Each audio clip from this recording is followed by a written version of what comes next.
Welcome to Tabletop Battle Adventures. D-Day 0430 hours, turn 9.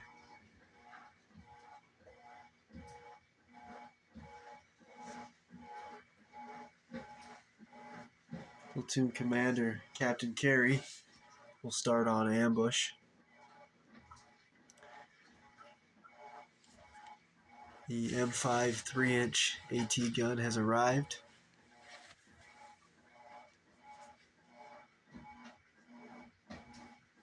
Second squad has the barricade in place.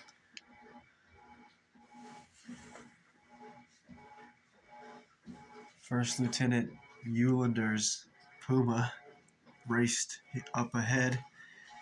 A third squad BAR soldier is in position to plant explosives on the back of the Puma.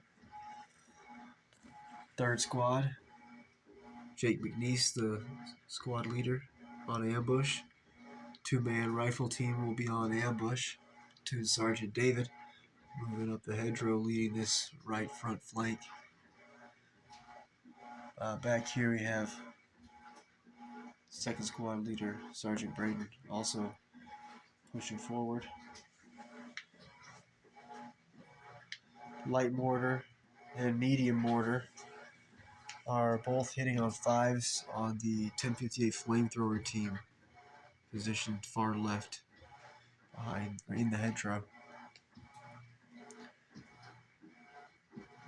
Colonel Sink, 506 commander, moving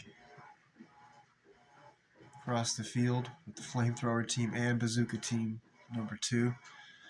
Gonna try to take out the Puma. Second squad LMG team and two-man team with the BAR and riflemen are backing up Colonel Sink. Fourth squad leader Sergeant Matt, heavy weapons leader, positioned there in the hedgerow. Sergeant Caleb, sniper, is going to start on ambush.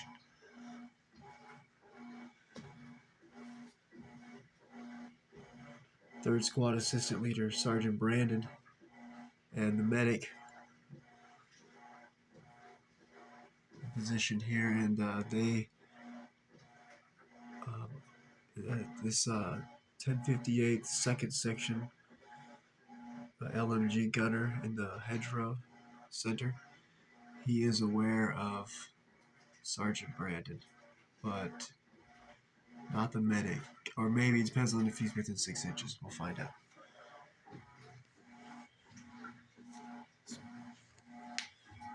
.57mm AT gun has arrived in this field.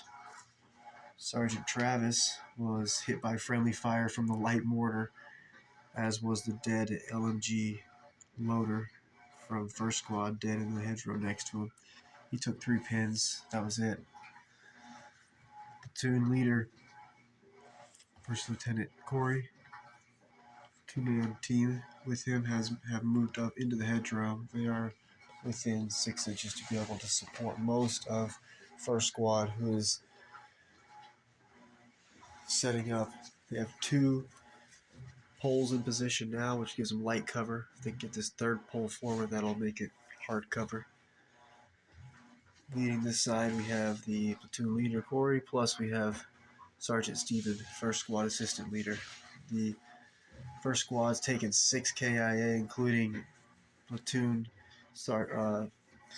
first platoon leader Sergeant Brian. And then these 3 first squad soldiers were killed earlier in the fight. The side's still pretty strong. Also got a medium machine gun here and one already in position on ambush. Sergeant Stevens on ambush. And also an LMG team here. Need to get rid of some pins. And first bazooka team is positioned in the hedgerow there. So this position is pretty strong still, despite the 6 KIA, 6th to what is there in the ditch. Second squad SMG soldier has come over to back up first squad. Second squad assistant leader Sergeant Adam next to Sergeant Jory, the sniper, who will start on ambush. And they are hidden still. Yeah, they just threw grenades last turn.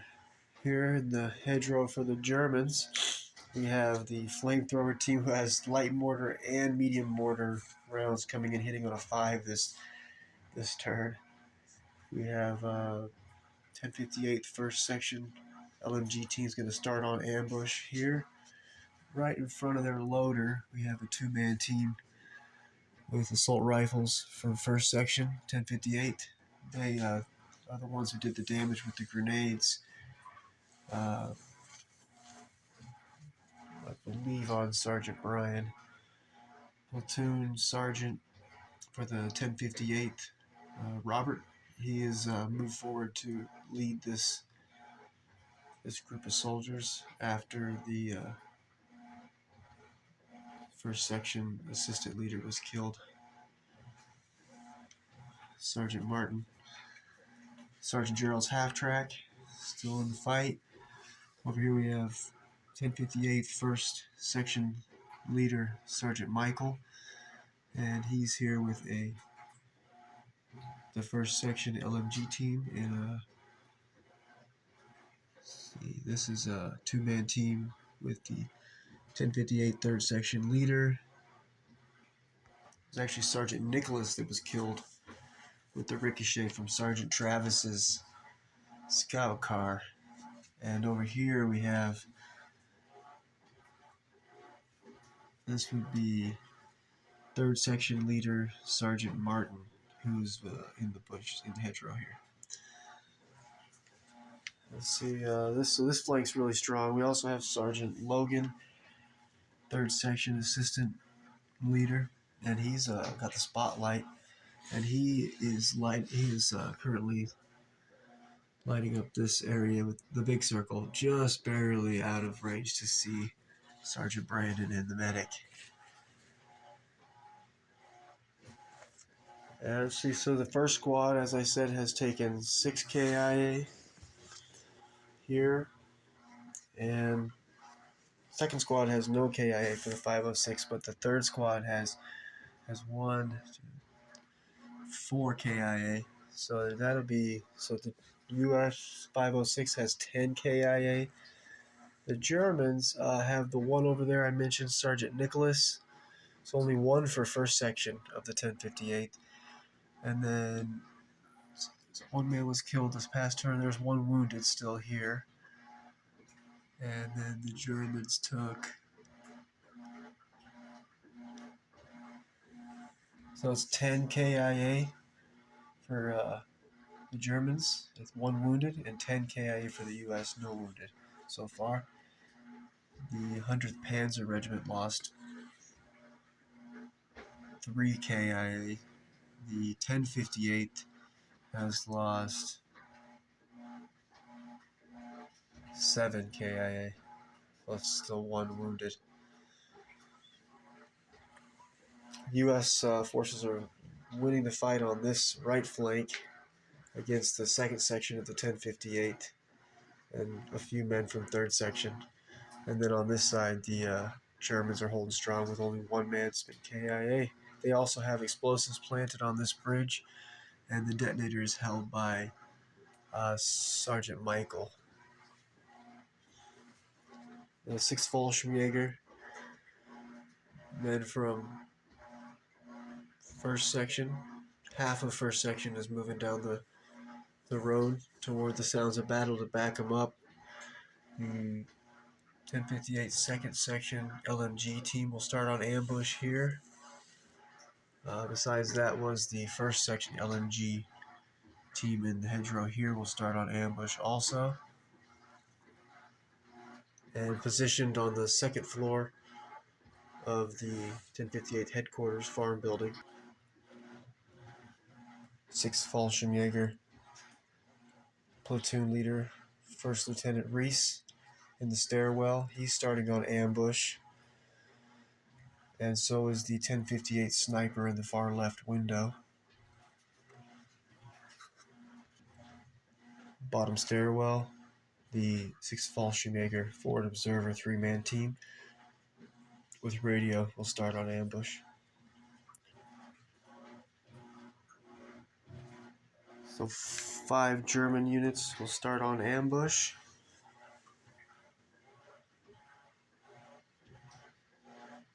And for the US 506th, we have Sniper Jory on ambush. We have Sergeant Steven on ambush from 1st Squad. MMG team, 2nd team on ambush.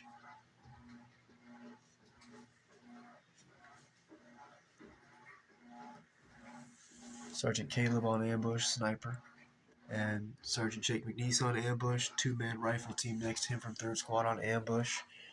And then platoon commander Captain Carey on ambush.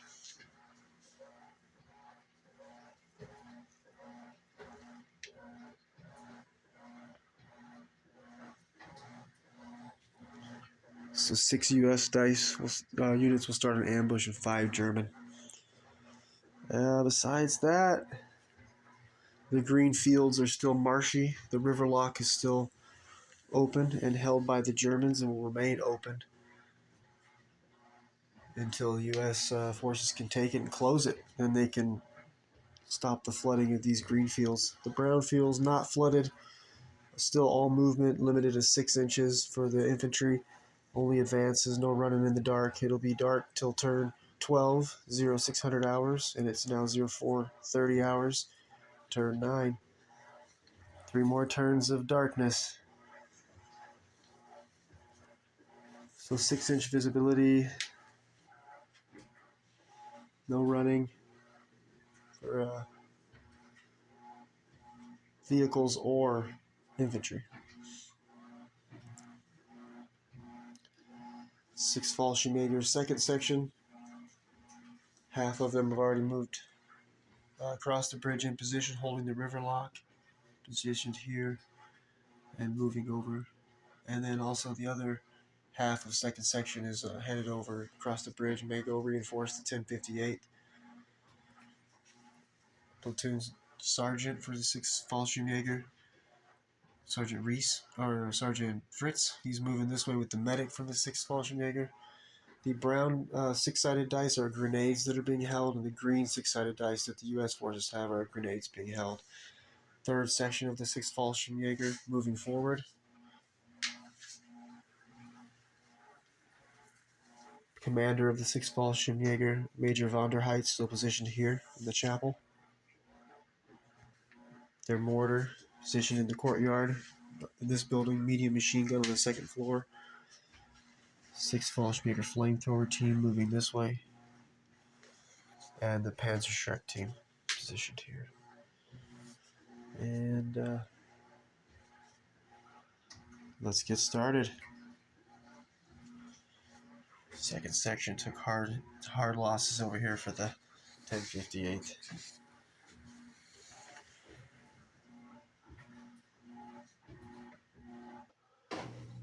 (0430 hours). 41 German dice going in the bag. 29 U.S. dice. 6 U.S. dice will be out already with the men on ambush, and 6 German dice, 5 on ambush, and 1 down with the 1 wounded man there.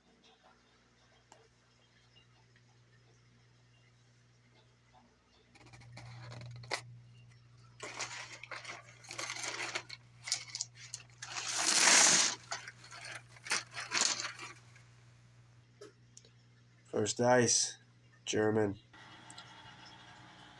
With the first dice, the Puma.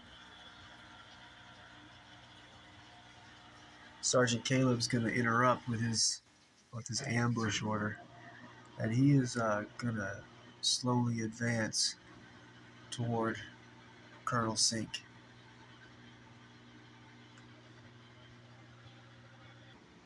After measuring to advance him toward Colonel Sink, he is already within 6 inches. So he'll just he'll get a fire order instead of. Actually, I think he will.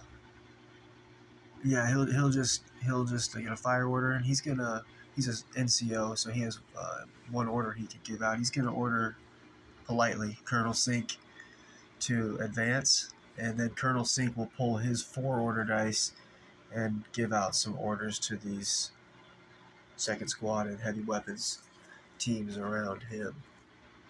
Okay, so Sergeant Caleb receives a fire order. He has no grenades left. He's not going to fire his pistol to kill that wounded man, because he's still hidden. All he did was throw a grenade and kill one man from 3rd Squad assault rifle team and wounded the other, so he's not going to give his position away. So he's going to order Colonel Sink now to advance, and Colonel Sink is going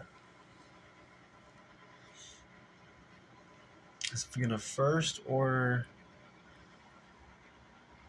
Sergeant Brandon if he's within range. Sergeant Brandon, his position is known by, I think, the LMG man in the corner there from 2nd section. So he's going to order Sergeant Brandon, and Sergeant Brandon doesn't know where the LMG man is because that man moved position. So I think he's going to order Sergeant Brandon to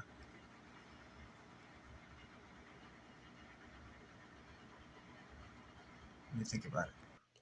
Okay, so Colonel Sink receives the advance order given by Sergeant Caleb. With his first order of dice of 4, he's going to give it to Sergeant Brandon, 3rd Squad Assistant Leader. Sergeant Brandon is known his position is known by this 2nd Section 1058 LMG gunner, so he's going to advance into the hedgerow, be hidden, and then he is going to hopefully be within 6 inches. He's going to toss a grenade over here on this 2-man team from 2nd Section. Sergeant Brandon is just within 6 inches of the soldier closest to him. So he's going to be throwing this grenade, hitting on a 3 normally with under 6 inches, so a 2, and then movement 3, and he's having to throw it through the hedgerow partially, so it'll be a 4, and I think these boys here are going to go down and make it 6s. So the 1058th 2nd Section Assault Rifle Team does go down. So now Sergeant Brandon's going to need a 6 to land this grenade toss. It's a miss. Let's get the scatter dice out. Okay, 1d6, the scatter dice. Oh, 4 inches might hit Sergeant Ronald's half track. That 4-inch miss is going to hit Sergeant Ronald's half track. And so let's see, it's going to be D3 pins. 3 pins. Sergeant Ronald now has 5 pins. And now it's going to be a +2. We're not going to give him the, for the open top, giving it an extra +1 because it hit just the front, did not land in the back. So we're only going to count that as a +2. So 5, that's no damage, just the pin markers.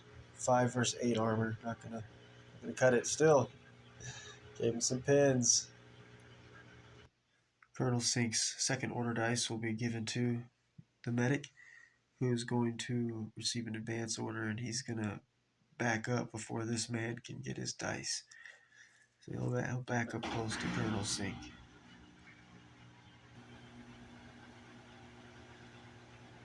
Colonel Sink's next order dice is going to be given to 3rd Squad soldier with the BAR, who's in position to plant explosives on 1st Lieutenant Eulander's Puma. So he'll receive a fire order, and he'll put some explosives. The 1st Lieutenant Eulander's going to go ahead and use his Recce special move, and he'll be able to reverse before the explosives are put on, and he's going to reverse 24. I think you go 24 inches on the road because it's normally 12 because of the Recce special rule. So since he's on the road, 24 inches, I think. normally 12 advance. Backwards, they still get to go 12. And on the road, it's double. So 24 inch, he's getting the hell out of here. Mach schnell!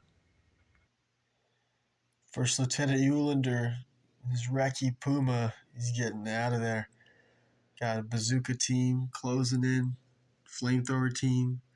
He doesn't know about that, but he does know that there's a 3rd Squad explosives expert just about to put some explosives on his rig, so he's going to wreck you out of there. 3rd Squad soldier with BAR. Good thing the Recce can't shoot on his way out of there. Zipping past Colonel Sink and the bazooka team. He's going to have to roll over his own men. The dead. First Lieutenant Eulander runs over all his dead comrades. The left flank of the Germans is breaking down. And the first lieutenant will have to end up in a down position, as I understand. But he did escape 3rd Squad explosives expert and the bazooka team and the flamethrower team. He's in a much better position over here. Colonel Sink's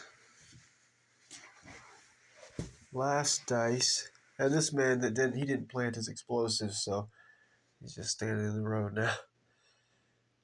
Colonel Sink's last dice. The bazooka team, but if they do move up and fire, that'll give their position away. And there is an LMG man waiting, so I think we'll advance the bazooka team, but not too close to that LMG soldier. Colonel Sink's last dice will go to the bazooka team, 2nd team, and they're going to receive an advance order. They're going to end up in between Colonel Sink and the radio operator and the medic. They're going to use the medic as a shield against this 2nd section LMG gunner here with one pin who's in the hedgerow there. Want him to be in position close enough to within a turn or two to be able to make a move on the Puma or Sergeant Ronald's half track. Don't want him to be behind Sink because that'll make it 3 or so turns before he can get there. Then it's daylight. Yeah. Right. Colonel Sink's giving out all his orders.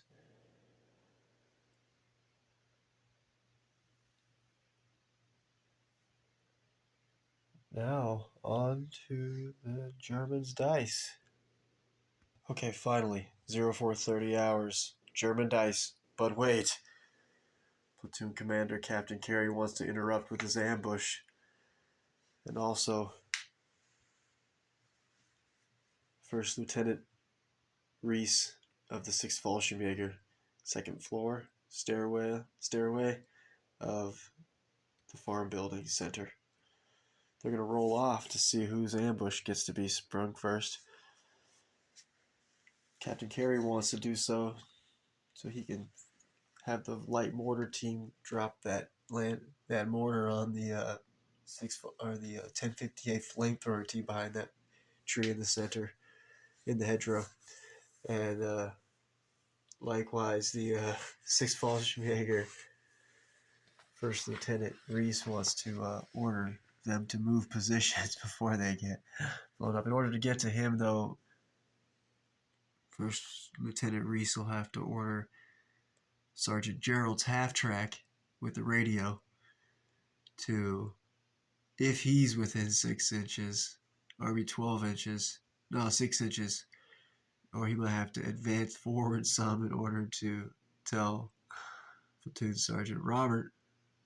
Therefore, then he's 6 inches, maybe he can order the flamethrower. I think it's worth trying to save the flamethrower team so they don't get wrecked. That's a critical part of that flank over there. So let's have a roll-off, see whose ambush is going to interrupt the first dice. U.S. dice will roll white, Germans red. Germans. So the First Lieutenant Reese of the 6th Fallschirmjäger 6th Fallschirmjäger platoon leader, 1st Lieutenant Reese, springs his ambush. He's going to first order the forward observer team from the 6th Fallschirmjäger, who have the radio, to a fire order. He's going to radio over to Sergeant Gerald's half-track. So the 1st Lieutenant Reese of the 6th Fallschirmjäger, he's going to order Sergeant Gerald to go on ambush in his half-track. Sergeant Gerald, and that will be the... Oh, and with the 1st Lieutenant's remaining order dice, he will order the two LMG teams that are positioned in the 2nd floor next to the 1058 sniper to go on ambush. Actually, no, he will order 3rd Section 1058 Assistant Leader Sergeant Logan with the spotlight to go on ambush in case he wants to swing that light somewhere quickly. And that'll be the 3 dice for the 1st Lieutenant of Reese, the forward observer unit, Sergeant Gerald's half-track, Sergeant Logan on the spotlight. Sergeant Gerald will pull 1 dice, and he's going to give that dice to that order to 1058 Platoon Sergeant Robert in the hedgerow here, who's leading this right flank of the 1058, mostly 1st section. He's going to receive a advance order. Actually, he's going to stay right where he's at. I think he's within range to reach the flamethrower unit.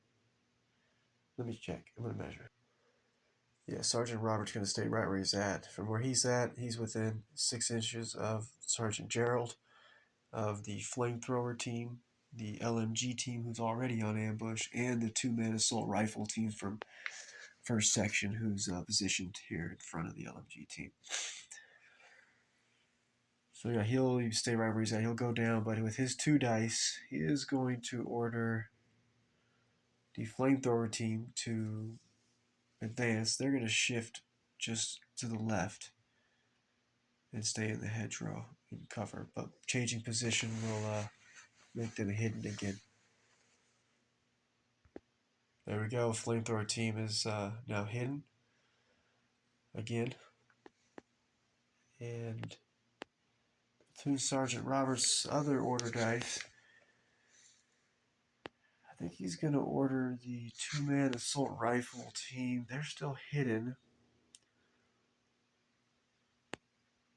So much firepower over here. Love to move them forward, stay hidden, and then fire off that Panzerschreck. Take out that scout car. The M8 there. Sergeant Travis. Sacrifice those 2 men for the scout car. A lot of firepower. No. They'll go on ambush instead and stay hidden. So the 1058, the right flank here, is locked and loaded, ready to go. We've got the 1st section LMG team in the corner, gunner positioned where he can shoot into this field, but he won't be able to shoot into the road. But we've got the 2-man assault rifle team for 1st section with Panzerfaust on ambush as well. Plus we've got the flamethrower team moved over. They're not in immediate danger. And we've got Sergeant Gerald's half-track on ambush. He can still make a move this turn wherever he needs to go if he needs to swing this way. On Tabletop Battle Adventures, we allow from ambush you can advance. Unless you're a, say, MMG team, and that means from ambush you can advance and fire still, but that means turning in your spot where you're at. Anyways, vehicles, however, from ambush can advance. That's how we roll. This flank's looking strong. The Germans are really well positioned. Plus, we've got 6th Fallschirmjäger, half of 2nd section, possibly going to head over and reinforce. The other half is set up defenses on the river lock. And also 6th Fallschirmjäger, 1st section, Half of them are on the bridge still. The other half are on their way. They need to get down real quick to help out First Lieutenant Eulander, Sergeant Ronald. They're down to just 5 infantry and the 2 vehicles over here. U.S. winning on the north side of the battlefield. U.S. right flank, German left flank. And over here, the Germans holding strong. Takes care of that ambush. And, let's see, the U.S. want to ambush still. Now that the mortars, or now that the flamethrowers moved. And now, finally, the first dice of 0430 hours, uninterrupted, goes to Major von der Heidt, commander of the 6th Fallschirmjäger. He's going to go on ambush. Actually, never mind. First dice is going to go to the 6th Fallschirmjäger. Medium mortar. They're hitting on a 5 on Sergeant Travis's scout car.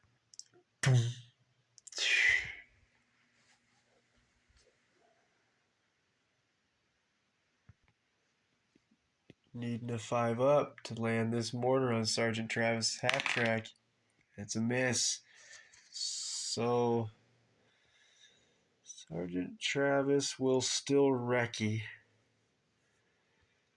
Because it's going to be a 2d6 with a scatter dice. Probably won't land on... Actually won't land on him no matter what.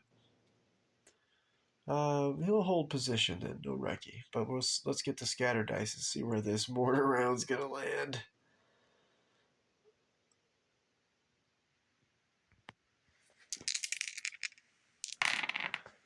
Oh dear. Might be terrible. Let's get the tape out, find out.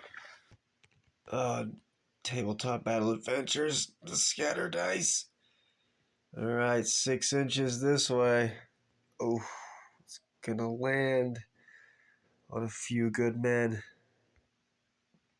So it's definitely gonna hit 3 men.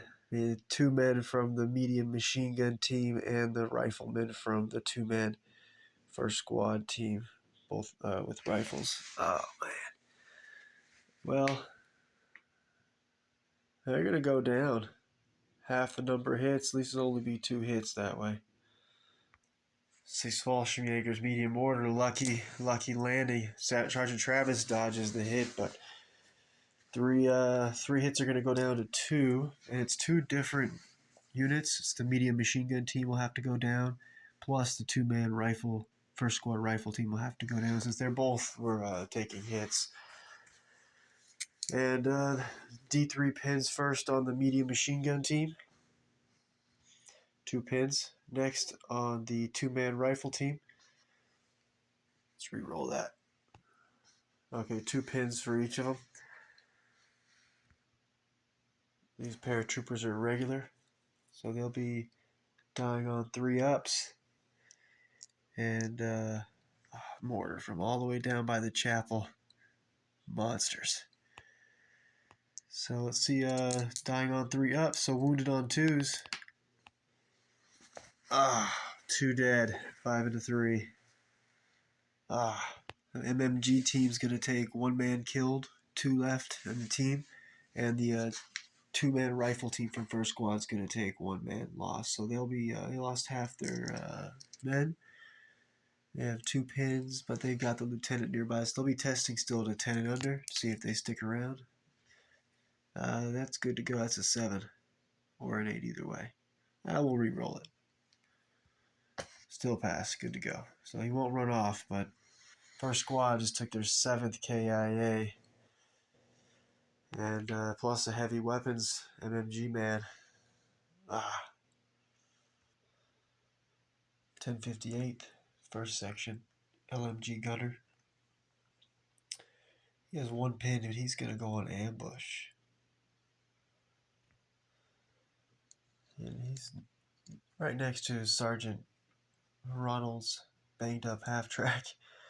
And the first Lieutenant Eulander's Puma, so he's going to test it at 10 and under despite the 1 pin. He passes, he's going to lose that pin and go on ambush.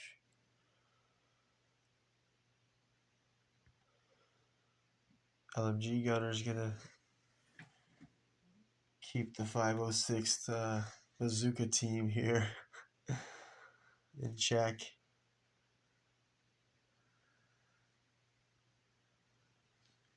Yeah, also got the other second section LMG team on ambush here with a standoff going on between themselves and Sergeant Jake McNee's 3rd Squad leader and the 2 men here with rifles from 3rd Squad on ambush also, and then Private Corey, SMG, and Rifleman here haven't acted yet. Neither has Platoon Sergeant David, but they've got a standoff going on here for a while, and they're all hidden from each other still. All right, next up, U.S. Dice. It's going to go to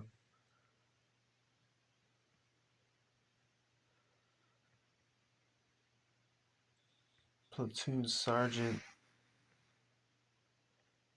No, let's give it to the 2-man team here. Private Corey with SMG and the Rifleman with him.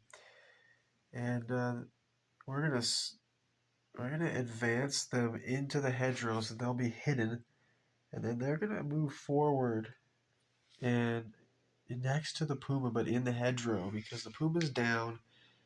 The LMG gunner over there can't shoot through the Puma at these two. The other 2-man team is down, and Sergeant Brandon's got them for now. This Sergeant Reynolds half-track has 5 pin markers, and the only thing stopping the 3rd Squad, the 506, from outflanking the Germans before the half section of the 6th Fallschirmjäger, first section here, before they can move up, we can maybe at least push up a little bit more. 506 is supposed to destroy one of these 2 main bridges before the German armor comes reinforcing through Carentan. We want to make sure that they don't have 2 bridges for these heavy and medium tanks and all kinds of terror to get across those bridges.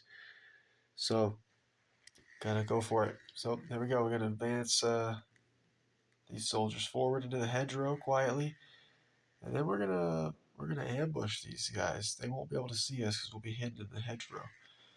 And let's find out what's gonna happen. Sergeant Jake McNeese on the right on ambush. 2-man, right, 2 riflemen from 3rd Squad on ambush. Platoon Sergeant David leading this side, and then Private Corey with SMG, and Wayne with a rifle. Gotta give him a name. He's a brave man. And these Germans don't know that these guys are coming, but once they fire, I think they will go down because they're gonna be hitting on 3s, close range, 2s.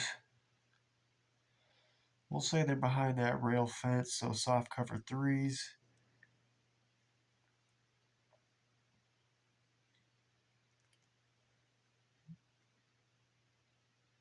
Yeah, we better go.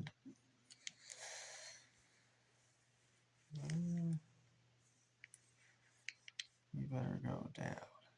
Okay, so the 1058 second section LMG team who's on ambush will not go down because even if they do go down and survive these 2 SMG shots and 1 rifle shot, if they go down, may survive, but then these 4 men here are going to move forward and destroy them whether they go down or not. So I think they'll try to withstand these first 3 shots and see if they can shoot back before they get wiped out.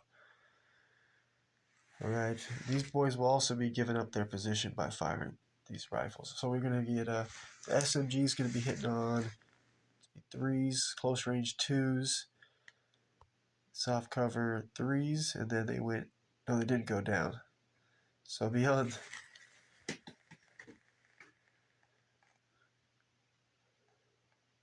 3s, so white dice are hitting on 3s, and then the green dice for the rifleman will be on a 4.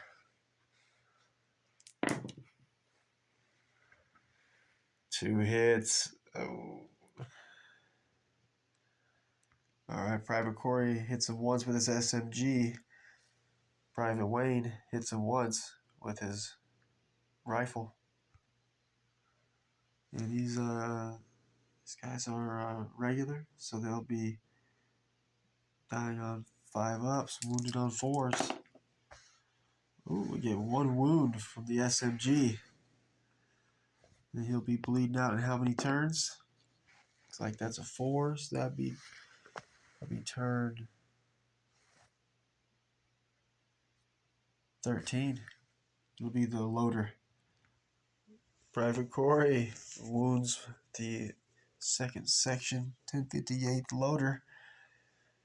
He is not dead though, and the reason there's a red 1 for a bleeding out turn 13 is because it's turn 9. Turn 13, instead of having to put more and more red dice out as the turns progress, I'll just at turn 12, instead of putting out if they bleed out on turn 12 right now, I would put 2 6s out, but then a 1 just means we're at turn 13, and then so this German here bleeds out turn 13 also.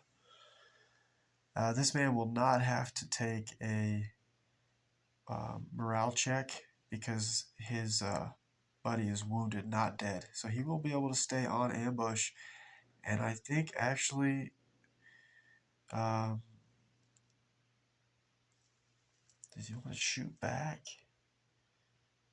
He is within 6 inches, so yeah, he's going to die anyway, so I think he'll go ahead and fire back right now at Private Corey and the Private Wayne.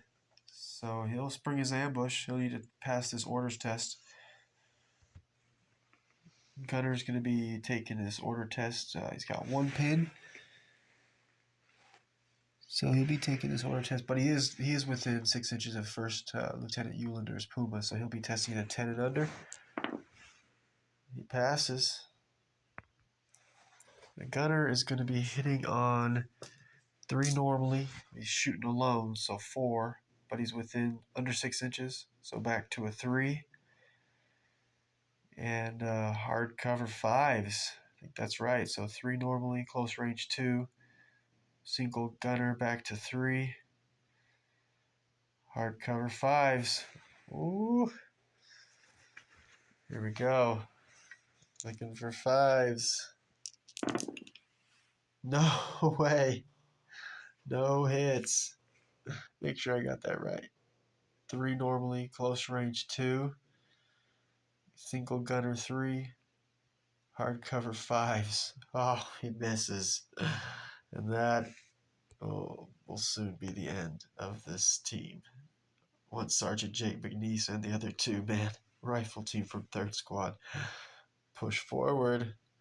Platoon Sergeant David's here too. He'll get some in on the action. So Private Corey and Private Wade were able to wound 1 man from that 2nd section LMG team. Finally got him off ambush. They sprung the ambush, fired on him, and missed all 5 shots. Only needed 5s to hit, but so the Germans here on the right, their left flank, the 2nd section, and the Puma and half tracker are really down. They're down to 4 infantry, and then 2 that are wounded. Then Sergeant Reynolds half track with 5 pins. First Lieutenant Eulander's down for now. This turn. 0430hours is this flank is breaking for the Germans. If it wasn't for that Puma. So the 506 3rd Squad and some heavy weapons moving in. 2nd Squad has barricades set up in the road.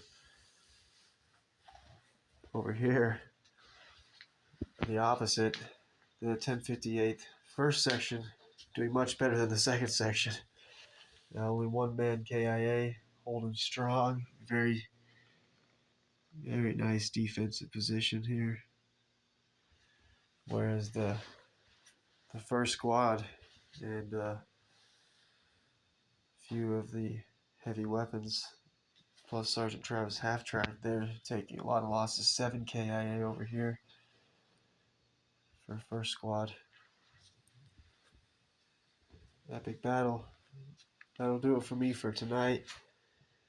And it will be German dice for part 2 of 0430 hours coming up in a few days. Turn 9. See you soon. Germans still have Carentan. Sun rises in 3 turns, turn 12, 0600 hours. Oh man, it's going to get real bloody then. No more hiding and creeping in the dark.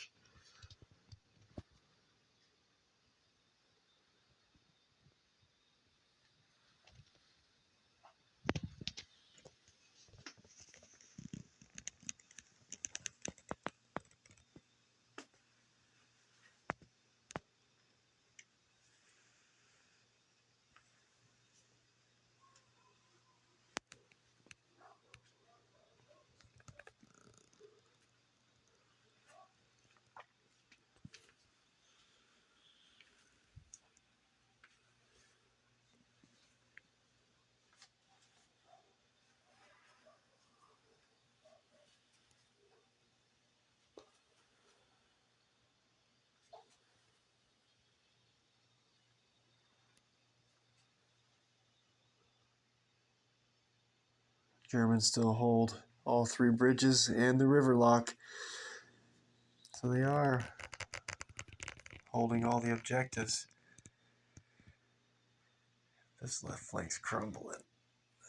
Oh.